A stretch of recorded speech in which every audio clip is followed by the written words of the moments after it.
Ever feel like um, you're constantly like chasing that next hit of excitement, Uh-huh. but never quite like reaching true satisfaction? Right. Like you're kind of stuck on this treadmill of apps and notifications and quick fixes, but you're still feeling restless. Yeah. Well, today we're diving into Dopamine Detox by Thibaut Meurisse Okay. to understand why and, more importantly, what we can do about it. Yeah, it's a fascinating look at how our brain's reward system, driven by dopamine, Right. has been like hijacked by the modern world. So this book is our guide to reclaiming our focus and training ourselves to do those hard things that actually bring lasting fulfillment. Exactly. Sign me up. Meurisse breaks it down in a really practical way. Okay. We'll be exploring the science behind dopamine, Okay. the problem of overstimulation, and the benefits of a detox. Okay. Plus, he offers a clear, actionable method for taking back control. Let's start with the basics. Sure. We hear about dopamine all the time, Right. but what role does it actually play in our daily lives? Think of dopamine as the molecule of motivation. Okay. It's the chemical messenger that gives us that drive to pursue rewards. Mm-hmm. Back in the day, those rewards were things that were essential for survival, like food, water, finding a mate. Makes sense. Yeah. But how does that translate to our world of instant gratification and endless distractions? That's where things get interesting. Okay. Meurisse points out a crucial distinction. Okay. Dopamine isn't actually about pleasure itself, but the anticipation of it. Okay. It's that feeling of wanting, of craving, that really gets the dopamine flowing. So it's not the achievement, but the chase that our brains are wired for. Precisely. And that explains why we often feel let down after we get what we've been yearning for. Right. That burst of dopamine comes from the pursuit, not necessarily the attainment. Mm-hmm. Think about the last time you bought something you really wanted. Okay. Remember that excitement leading up to it. Oh, absolutely. Like waiting for that new gadget to arrive. Yeah. The anticipation is almost better than actually having it. Exactly. And that's the loop that we can get stuck in. Right. The modern world is a master at exploiting this dopamine-driven desire. Right. Think social media feeds, notifications, those limited time offers. Yeah. They're all designed to keep us chasing that next hit of dopamine, often at the expense of our true goals and well-being. Is that why we find ourselves endlessly scrolling or checking our phones even when we know we should be doing something else? It's a major factor. Meurisse calls dopamine the molecule of more because we're wired to crave more of whatever triggered that initial rush. Right. And this goes way beyond those obvious addictions like substances or gambling. You mean like workaholism or constantly needing to buy the latest fashion? Exactly. And it's no accident that so many apps and platforms are designed to keep us hooked. Yeah. Meurisse even cites Steve Jobs, the CEO of Apple, who famously restricted his own children's access to the very devices he was selling. Wow, if that doesn't make you pause and think. Yeah. But how do we break free from this cycle, this dopamine detox idea? Sounds pretty intense. It's less about deprivation and more about consciously recalibrating our relationship with dopamine. Right. Meurisse acknowledges that the term detox isn't entirely scientifically accurate, Right. but it captures the essence of what we're trying to achieve. So it's more about understanding how our brains are wired and then using that knowledge to make more intentional choices. Exactly. He presents 3 types of detox, Okay. ranging in intensity. Okay. The most extreme is a full 48-hour complete break from all external stimulation. That sounds pretty hardcore. It can be effective for some, but it's not for everyone. Okay. Then there's the 24-hour detox, which is similar but shorter. Okay. And finally, there's the partial detox, where you focus on eliminating your biggest source of stimulation, whatever that might be for you. So there's some flexibility depending on individual needs and lifestyle. Absolutely. The key is finding what works for you and allows you to gain control over your attention and make conscious choices about how you spend your time and energy. And speaking of control, Meurisse outlines a 3-step method for actually implementing a successful detox, which we'll dive into next. Okay, now we're talking. Yeah. I'm ready to hear about these actionable steps because, frankly, I could use a little less screen time and a lot more focus in my life. Yeah, me too. Me too. For sure. All right, I'm ready to roll up my sleeves and get to work on this dopamine detox. Okay. What's the first step in Meurisse's method? The first step is all about awareness. Go. It's about identifying those sneaky distractions that are hijacking our attention and preventing us from doing the things that truly matter. So basically shining a light on our bad habits. Precisely. Okay. Meurisse suggests a simple but powerful exercise. Okay. Create 2 lists. One for cans and one for cans. Okay. The cans list includes activities you allow yourself during the detox, Okay. things that promote focus, calm, and well-being. Mm-hmm. Think journaling, going for walks, spending time in nature, Right. reading, Yeah. working on a specific project, or even just enjoying a cup of tea without scrolling through your phone. Okay, so those are the activities that help us recharge and actually align with our values and goals. Right. What about the can'ts list? Yeah. I have a feeling I already know what's going on there. You guessed it. Yeah. This is where you list those activities that you know are sucking your time and energy, Right. the things that trigger that dopamine rush, but ultimately leave you feeling drained and unfulfilled. For many people, this might include social media, constantly checking email, Yeah. watching endless videos, or even consuming certain types of food. It's interesting that you mentioned food. Yeah. I never really thought about food as a dopamine trigger in the same way as, say, social media. Oh, absolutely. Really? Remember, dopamine is all about reward seeking. Okay. And for our ancestors, high-calorie foods were a valuable reward, Right. essential for survival. In today's world, where those foods are readily available, Right. we can easily get caught in a cycle of craving and overconsumption. That makes a lot of sense. Yeah. So how do we go about actually identifying our biggest culprits? Meurisse suggests asking yourself a simple question. Okay. If I could eliminate just one thing from my life, which one would have the most dramatic impact on my focus and productivity? That's a great question. Yeah. It really forces you to prioritize and pinpoint those activities that are truly derailing you. Once we've identified our cans, what's the next step? Step 2 is all about adding friction. Okay. The basic idea is Right. the harder it is to do something, the less likely you are to do it. So we're basically tapping into our inner sloth. Exactly. Oh. Making those unwanted behaviors so inconvenient that we're less likely to engage in them. Exactly. Okay. Our brains are naturally wired to seek the path of least resistance. Right. So if we make those distractions less accessible, Yeah. less convenient, we're less likely to fall into the trap. I love this idea. Yeah. So if my phone is my biggest distraction, I could turn off notifications, put it on airplane mode, Right. or even better, keep it in another room entirely. Out of sight, out of mind, as they say. Right. And there are other tools you can use as well. Okay. If social media is your downfall, Yeah. there are browser extensions that can block your feed or limit your time on certain sites. I've heard of those. Yeah. They can be really helpful for creating boundaries. Mm-hmm. What are some other ways we can add friction? Get creative. Okay. If you tend to mindlessly snack while watching TV, Oh, yeah. try keeping those snacks out of reach. Okay. Maybe in a high cupboard or at the back of the pantry. Right. If online shopping is your weakness, remove your saved credit card information Right. or unsubscribe from those tempting email lists. I like the idea of unsubscribing from those emails. Yeah. It's amazing how those flash sales and limited time offers can trigger that impulse to buy. It's all about breaking those automatic patterns. Right. And making conscious choices. The more friction you can add to those unwanted behaviors, Right. the more likely you are to stick to your cans list and reclaim your focus. And on the flip side, we can make those desired behaviors as frictionless as possible, right? Absolutely. Okay. If you want to write in the morning, Yeah. have your notebook and pen ready on your desk the night before. Okay. If you're aiming to exercise more, Right. lay out your workout clothes and put your sneakers by the door. It's like removing all the barriers to entry. Yeah. So we can just jump right in without overthinking it. Exactly. Okay, so we've identified our distractions and added friction.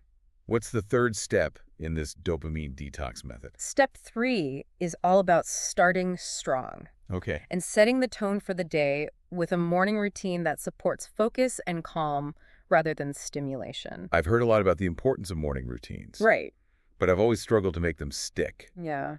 What makes them so essential, especially when it comes to this dopamine detox? Well, think about how most of us start our day. Okay. We wake up, right. grab our phones, Right. and immediately dive into a world of notifications, Yeah. emails, and social media feeds. Right. We're essentially priming our brains for distraction Yeah. and setting ourselves up for a day of chasing that dopamine rush. Yeah, I'm definitely guilty of that. Yeah. Scrolling through my phone is usually the first thing I do when I open my eyes. It's a common habit, Right. but it's not serving us. Right. Meurisse suggests starting the day with activities that promote focus and clarity rather than stimulation. Okay. This could involve meditation, stretching, gentle exercise, Mm, spending time in nature, journaling, great. or simply enjoying a quiet cup of coffee or tea while observing your surroundings. So it's about intentionally choosing activities that ground us in the present moment, Yeah. rather than pulling us into that reactive dopamine-driven state. Exactly. Yeah. By starting our day with calm and intention, Mm-hmm. we're setting a different tone. A different energy for the hours ahead. I'm starting to see how all these pieces fit together. Yeah. We're essentially rewiring our brains to find pleasure and satisfaction in activities that support our well-being, Right. rather than constantly seeking that external hit of dopamine. That's the ultimate goal. Right. And remember, consistency is key. Okay. Meurisse suggests picking one or two of these morning routine activities Mm-hmm. and committing to them for at least 30 days. Okay. That's how long it takes to start forming new habits. That makes sense. Yeah. Building those new neural pathways takes time and effort. Right. But what if we slip up? Yeah. What if we have a day where we fall back into those old patterns of distraction? That's completely normal. Okay. Remember, the goal isn't perfection. It's progress. Right. Meurisse emphasizes that relapse is a natural part of the process. Okay. It's not a failure. It's an opportunity to learn, Mm-hmm. adjust, and get back on track. So self-compassion is key. Absolutely. Okay. Be kind to yourself. Acknowledge the slip up Right. and then simply recommit to your routine. Okay. Don't let one setback derail your entire journey. I think that's a really important reminder, Yeah. especially in a world that often feels so focused on achievement and perfection. Yeah. It's okay to stumble as long as we get back up and keep moving forward.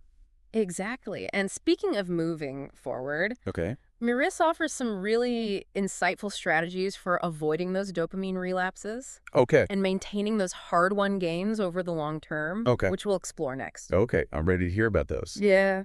So we've covered a lot of ground in our exploration of dopamine detox. Yeah. We've learned about the science behind dopamine, Mm-hmm. the problem of overstimulation, Right. and how to identify and combat our own personal distractions. Mm-hmm. Now I'm curious. Yeah. How do we make these changes last? Right. How do we prevent those dopamine relapses and truly integrate this more focused, Yeah. intentional Yeah. way of living into our daily life? It's the ultimate goal, isn't it? It is. And it's definitely achievable. Okay.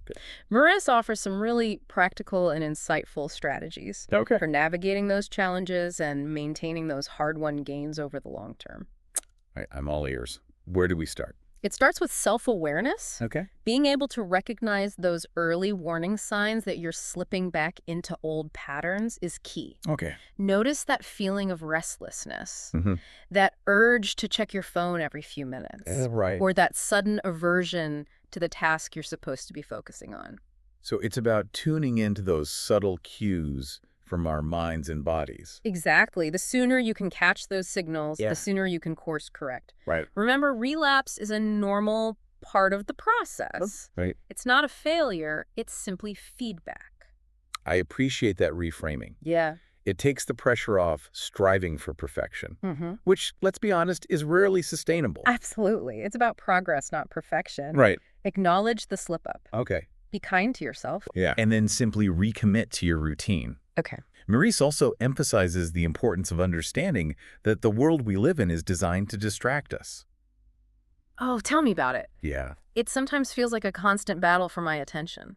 Think about it. Okay. Every notification, every advertisement, every cleverly crafted headline Right. is vying for your attention. Yeah. So protecting your focus, Uh-huh. cultivating that ability to concentrate and resist those external pulls Right. becomes a conscious choice, Okay. an act of rebellion against the forces of distraction. So how do we fight back? Yeah. How do we navigate this world of distractions and actually stick to those healthy habits we're trying to cultivate? One strategy Meurisse recommends is creating a contingency plan. A contingency plan. Yeah. What exactly does that entail? It's about anticipating those specific situations that are likely to derail your focus Okay. and then having a predetermined plan for how you'll respond. Okay. I'm starting to see how this could be helpful. Can you give an example? Let's say you know that checking your phone first thing in the morning Mm-hmm. sends you spiraling down a rabbit hole of distractions, Right. derailing your entire morning routine. Yeah. Your contingency plan might involve leaving your phone in another room overnight Right. or committing to not touching it until after you've completed your morning routine. That makes a lot of sense. Yeah. It's like having a pre-rehearsed response ready so you're not caught off guard and pulled back into those old patterns. Exactly. It's Right. about taking control rather than reacting impulsively. Right. Another key strategy is to be mindful of the systems you engage with. What do you mean by systems? Meurisse distinguishes between open systems and closed systems. Okay. Open systems like social media or email Yeah. offer a never-ending supply of external stimuli, Right. constantly vying for our attention. Yeah. They're designed to keep us hooked, Mhm. to keep us clicking and scrolling and consuming. It's like they're designed to exploit our dopamine-driven desire for novelty and reward. Precisely. Yeah. Closed systems, on the other hand, Okay. limit distractions and force us to focus on the task at hand. Right. Think word processors, spreadsheets, or even a good old-fashioned notebook. So if I'm working on a writing project, it's better to use a simple word processor Yeah.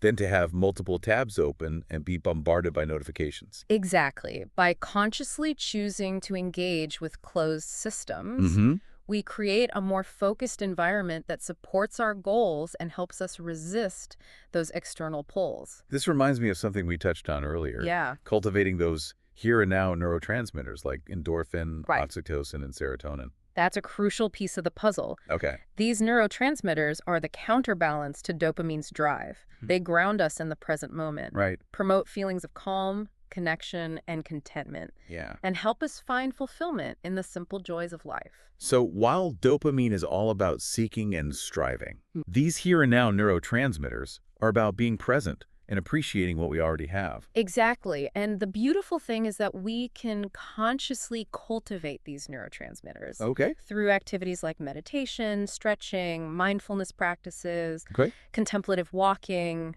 deep social interaction, Right. and even boredom. Wait, boredom. Yeah. That sounds a bit counterintuitive. It might seem that way, Okay. but allowing ourselves to experience moments of quiet, Yeah. unscheduled time can actually be incredibly restorative. Okay. It gives our brains a much-needed break from the constant barrage of stimulation Right. and allows our minds to wander, Mm-hmm. make new connections, and recharge. So we don't need to be constantly entertained or productive to feel fulfilled. Exactly. Sometimes the most profound experiences come from those moments of stillness and quiet reflection. This has been such an insightful deep dive. I'm glad. I feel like I have a whole new understanding of how my brain works Yeah. and how I can use that knowledge to create a more focused, intentional, and ultimately fulfilling life. Absolutely. And to embrace those here and now experiences that bring us joy and contentment in the present moment. For sure. Thank you so much for guiding us through this exploration of dopamine detox. It's been a pleasure. I hope our listeners feel empowered to take control of their attention and create a life that's aligned with their values and goals. And remember, even small changes made consistently can have a profound impact on our well-being.